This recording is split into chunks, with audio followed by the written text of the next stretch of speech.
So this is my weekly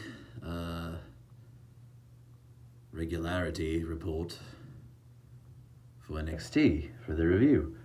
Match number 1 includes Finn Balor versus Fabian Eichner, which just seems to be a hype up for their match between Finn Balor and Walter. Apparently, Finn Balor already beat the guy that Fabian Eichner comes out with, and I can't remember his name right now. Other than Finn Balor is a wonderful, wonderful tactician in the ring, very fast, very tactful. It's the best sling blade in WWE today. Close second would be maybe Seth Rollins. Basically threw the guy that was interfering in the match out of the match the entire time, and I'm sorry I can't remember the guy from Imperium's name. And finished it off with his coup de grace and his 1916 DDT, which is basically like a half aerial or like maybe 3/4 aerial suplex into a brainbuster DDT. So like instead of picking him up all the way, you would stop here. So that's about 60%, like 25%, 50%, 75%, 100%, 75%, yeah. All right, so, yep. So as far as that goes, I really hope there is a Finn Balor versus Walter match down the line for the UK Championship. That'd be really great. Charlotte Flair came out, or I guess didn't really come out. There really isn't a coming out anymore. There's just promos and recorded stuff, and you can't really tell if they're doing live or if they pre-recorded it. Don't mind my hair. It's just not really cooperating today. So, yeah, she came out to claim that she wants to be the best past, present, and future by beating everyone NXT has to offer, starting with the number 1 contender who won last week, which is Io Shirai. And she said she would give a handout to Mia Yim, which was because they started together, and that was her first match in NXT together. 3 was they're doing a whole tournament for the Cruiserweight Championship because apparently that guy's stuck in Ireland. For the interval or the interim Cruiserweight Championship, and the first match for that, there's 2 categories, Category A and Category B. You just basically have to win the most out of that round, so a round robin. I don't know who else uses that golf. I'm not sure. So it was Isaiah Swerve Scott and Akira Tozawa. Isaiah Swerve Scott has like a capoeira Eddie from Tekken style, which is really cool because he can transform moves into other moves. Throughout the match, there was a lot of chest slapping and throwing people off rings and ropes. Akira Tozawa ended up winning the matchup.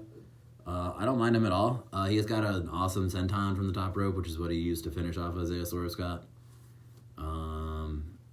I don't know, like, is his time past, or does anyone really care? I guess you guys can let me know if this ever gets popular enough to have comments warranted. I'm going to keep doing this every week, though, so you don't become famous on YouTube just by doing, 6 videos and then calling it in. You got to keep going, just like musicians, until someone figures out what you're doing. There was a lot of flip-throughs, a lot of counters.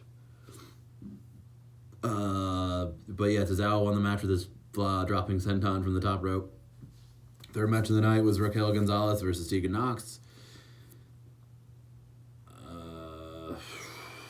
So Shotzi Blackheart came out because she interfered in the Dakota Kai match that Gonzalez interfered with, getting her to lose. If you guys remember, I think it was last week, Shotzi Blackheart basically went 4 for 5 and lost in the final match because of Gonzalez. So she cost Raquel Gonzalez the match to lose against Tegan Nox. She guys basically just rolled her up.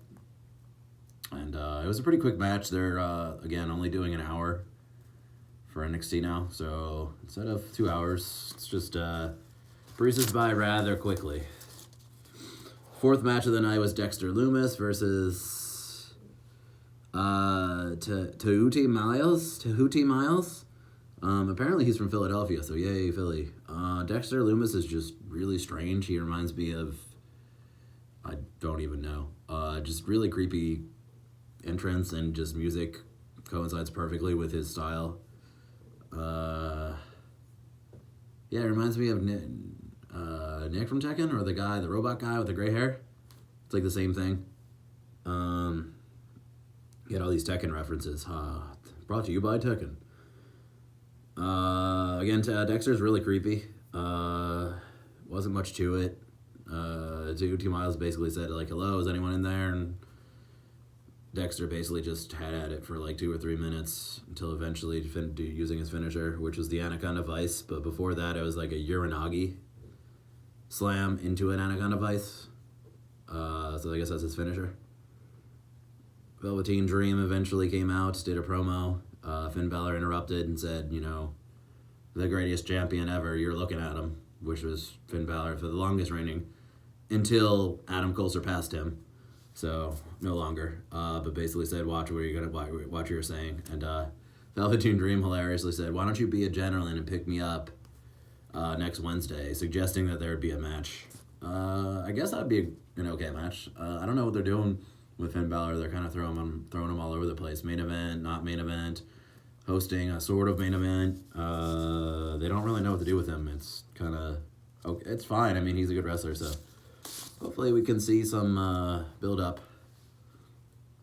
He gets thrown into the main roster and used correctly, unlike what's recently happened. The 6th match of the night, which was the main event of the evening, Roderick Strong and Bobby Fish versus Matt Riddle and a surprise partner, because Pete Dunne is stuck in the UK. So when you travel outside of the United States, thanks to the coronavirus pandemic, they don't let you back in. And it's kind of like they should know this at this point, but it's like I don't want to come back. Or maybe they were agreed upon something and it just didn't work.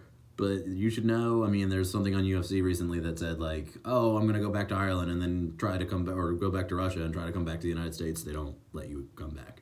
So probably should not leave the United States if you plan on doing anything match-wise or career-wise. Anyway, Timothy Thatcher was the tag team replacement, and I think he's from NXT UK. He was signed apparently to NXT a couple of weeks, like the main roster of NXT,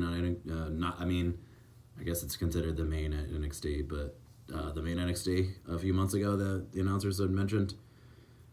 He's basically like a crazy style ring monster. Like, imagine a Big Show versus, like, meets somebody smaller, like Kevin Nash in his heyday.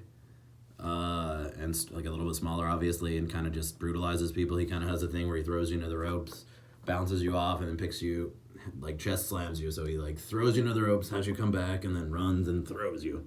So it's kind of cool. It's like momentum stuff. Thought that was interesting. The Matt Riddle and Timothy Thatcher ended up retaining the titles for obvious reasons. There's that new tag team, and I can't remember the name of them right now. I went to a picture